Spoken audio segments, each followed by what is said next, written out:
What's up, everybody, and welcome to my Monday Night Raw review. And what do I have to say about this show tonight? Raw, Raw. And, you know, usually I would come on here and shit on Raw every week. Well, just because Raw is just fucking horrible every week. It still is horrible every week, but, looking at tonight's show, how can I say? It had its wins, it had its losses. It's like a bit of a good, a bit of a bad. Usually it's kind of more bad than it is good when you look at Monday Night Raw every week. And, you just kind of sit there like, does it ever end sometimes? Because there are times when Raw just feels like a marathon show that you want it to end. But we kicked it off with Stephanie McFoley, which this is almost every week. And didn't have it last week, but it's every week. And they talk about the hottest free agent signing. And Foley hoped Triple H was happy and everything, but we introduced Samoa Joe. Samoa Joe is part of the Raw roster. He was wearing a suit, and as Samoa Joe came out, Stephanie talked about, that Joe's held titles all over the world. We won't tell where he's at for the past 10 years, but we'll just say he's here, and, there's the contract for you. And as they say, Stephanie has like enthusiasm or something, and question Foley and everything for doing his job, which, Stephanie will emasculate Foley every week on this show. It gets very annoying. Just as soon as Foley does something, he's emasculated and stuff. So, I don't know why they keep that up with him. But Foley pretty much says, he's a big fan of Samoa Joe, even though he worked with him in TNA back then, about 2008. Foley pretty much he didn't like the way how he did it to get his contract, right? That happened to Seth Rollins. Samoa Joe says it took him 18 years to get into a WWE ring. And only one man gave him that opportunity. And his loyalty means beating up Seth Rollins and put him on the shelf, so be it. And they say put the locker room on motor. He said, I will choke you out and then beat them down till you wake up again, and I will beat you again because the Destroyer is here and there's nothing Foley can do about it. Samoa Joe signed his contract. And then Roman Reigns, oh boy, I was fearing this would happen. Like Roman Reigns.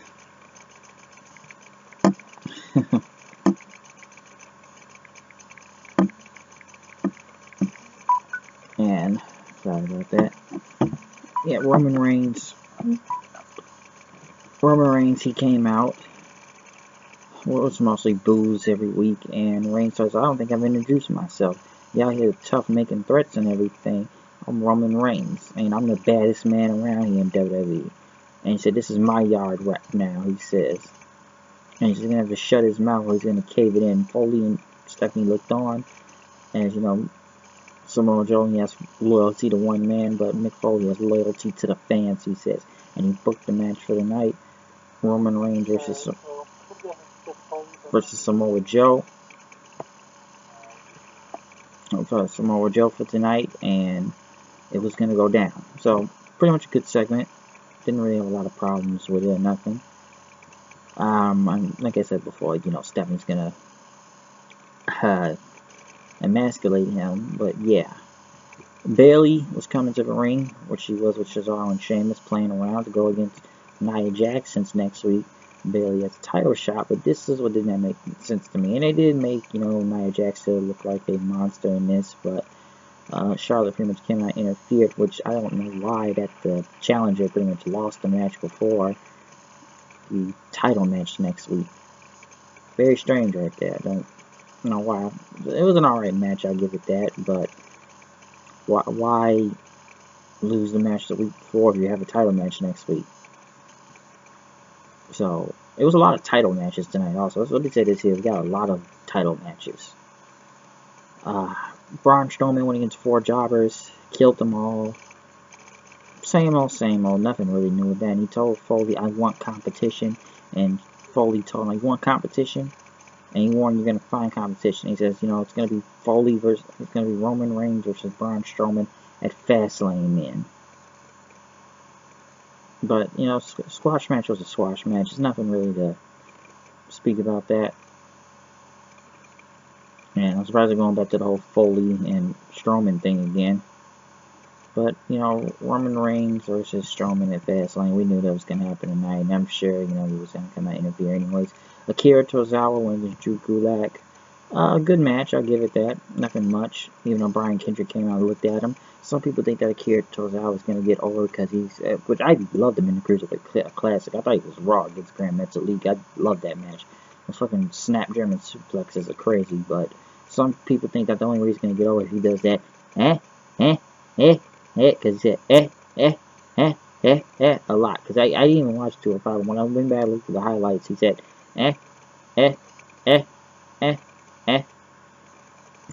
and stuff. Kevin Owens and Chris Jericho in the ring as Chris Jericho put Tom Brady on the list for stealing his GOAT name and called him a stupid idiot. And he talked about Owens versus Jericho at WrestleMania, champion versus champion, to fight his best friend. Since, you know, Orton already has his WrestleMania, he's already won the Royal Rumble, he gets to face the champion at WrestleMania at the Elimination Chamber. Until Goldberg came out. And he's never turned down a fight. And he accepted Brock Lesnar's challenge. Whoop-de-doo. And Owens pretty much told Goldberg, says, you know, you're free on the card right now. And, you know, he told him, you're perfect for the undercard of KO Mania too. Until Owens heard Goldberg, he said, you know, I'm the longest Universal Champion right here. But you know, Goldberg said he's never faced him. And Goldberg pretty much went on to say there's an open card at Fastlane, and Jericho told him, interrupted him, say, hey, we're out here spitting fire, okay? We're spitting fire at, so what are you doing out here? And he got tired of Goldberg.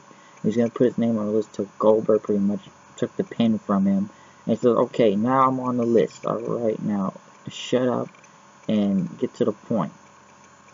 And he wanted a title match against Kevin Owens. And Chris Jericho said, oh, you want a match, huh? And he told, pretty much Jericho looked at Goldberg and he says, you're alright then, we're going to go one-on-one with Kevin Owens for the Universal title at Fastlane. As Owens looked kind of pissed, Jericho pretty much told Owens like, Goldberg, you can't talk to him like that and stuff. And Goldberg says, you and that title are next. So listen, there was always rumors about this match happening, so the inevitable was going to happen in between Goldberg and Kevin Owens. And honestly, Goldberg will win the title, and it'll be Goldberg versus Brock Lesnar at WrestleMania for the Universal Championship, which I don't really see any other way. If Brock going to come out and interfere, then what doesn't make sense? Listen, I like Kevin Owens and everything, but this whole the whole thing with him being Universal Champion, he's had a horrible title run. His title run has been shit. That's pretty much plain and simple. Kevin Owens' Universal title run has been utter shit. It's just been shit. Let's just keep it like that. The Roman Reigns thing is bad enough. Now what was it going to happen? Goldberg's going to kill the guy in a fucking minute. He's barely been in the ring that long ever since he came back. He's been in the ring for nearly 2 or 3 minutes half that. What's he going to do? Go in there, spear Kevin Owens and jackhammer, and then Brock comes out or something? Interference from Jericho? I don't know, man. We knew this match was happening, so yeah. Luke Gallows and Carl Anderson went against Sheamus and Cesaro for the Tag Team Championships. Enzo and Cass finally, I guess, going for a title shot, but then here's the question though. What have they done to even get near a title shot? Last time I remember they were going against, Steroids Juice Mahal and Cody Rhodes gimmick stealing Rusev right there with the handsome thing. And it ended up with a DQ. Gallows kicked Enzo and they kept the championships. Well, probably a triple threat tag team match, really. They mentioned Seth Rollins' injury over just the MCL in his knee. They didn't tell how long he was going to be out. Wasn't that big of an update, but it is a really bad injury, though. The New Day came out and talked about ice cream. I'm sure CM Punk would be mad. Which they went against the Primo and Epico. Shining Stars. It was Xavier and Big E versus them. Xavier Big E won. Nothing much to say about there. Kevin Owens and Chris Jericho in the back being interviewed as Jericho will defend his title against Sami Zayn tonight. And is this the beginning of the end now? Will they start breaking up? they've had minor disagreements and stuff, and they said they had each other's back, that Jericho had his back against Goldberg at Fastlane, and Owens says, I got your back tonight against Sami Zayn, he says, so they had each other's back. The Rock and Roll Express, Ricky Morton and Robert Gibson are going into the WWE Hall of Fame, which is funny that we just saw Ricky Morton and Robert Gibson and on Total Nonstop Deletion with the Hardys. I guess the Seven Deities took mercy on Ricky Morton since Matt Hardy deleted him into the darkness, and we never saw Ricky Morton again as they lost in tag team Apocalypto. But the Express that rock and rolls is now going into the WWE Hall of Fame. Even though they never did. I don't know. Listen, I don't know the Rock and Roll Express's history. I know they're one of the greatest tag teams, and that Ricky Morton was a great seller. I've seen a few matches. I don't think they were in the WWE ever that much, to be honest. But hey, good for them. I did, and it was fun to see them wrestling tag team Apocalypto a month ago on TNA. So that was good. Chris Jericho then went against Sami Zayn for the U.S. Championship. I don't know why I didn't say this for Fastlane, but it pretty much ended with Owens hitting a super kick on Sami Zayn, Jericho at the code breaker, 1, 2, 3. So they pretty much worked out things together, and they talked about their Festival of Friendship next week, I believe. That was called the Festival of Friendship in Las Vegas, and just show their appreciation. Sasha Banks was in the back, and Charlotte came up there saying, like, yeah, before we were equals, but now the boss is broken now and stuff, so, in the pay-per-view streak, and she wanted her to be there to see Bayley lose next week to her. Austin Aries was in the ring with Neville as he came out. That Aries brought up the premise ankle injury of Rich Swann and stuff, and now Aries talked about the 5 people that were going to face each other in a fatal 5-way elimination. Tony Nese, Cedric Alexander, Noam Dar, Jack Gallagher, and TJ Perkins. As Aries very much asked Neville which man scares him the most. Neville looked at him and says, I'm not scared of any of them. They will bow down, bend the knee, and pay respects to the king as Cedric Alexander came out. Then Noam Dar did the whole Alicia Falls. Okay, we get it, Vince. We know what you're doing with that. Jack Gallagher then. And then everybody just came out. Then TJ Perkins came out, which was kind of booed out there because he just sucks. And TJ Perkins was booed and pretty much says, I'm going to do it again. I was the first ever Cruiserweight champion. He talked about Neville, and he looked at Tony saying we have unfinished business. And let me say this Cruiserweight thing, once again, the people don't give a shit about the Cruiserweights out here. They don't give a shit because they're quiet as fuck. They give no fucks. Like, legitimately, they don't give a fuck. They were quiet as hell, and they only reacted to the big spots once everybody started jumping out of the ring, except for Neville. Some people think TJ Perkins is pretty much the most arrogant face right now in wrestling. And he was booed also. And, fatal 5-way, then it was a 6-man tag, spot fest, and yada yada yada. Perkins and him, Cedric Alexander won the lumbar check on Dar to win.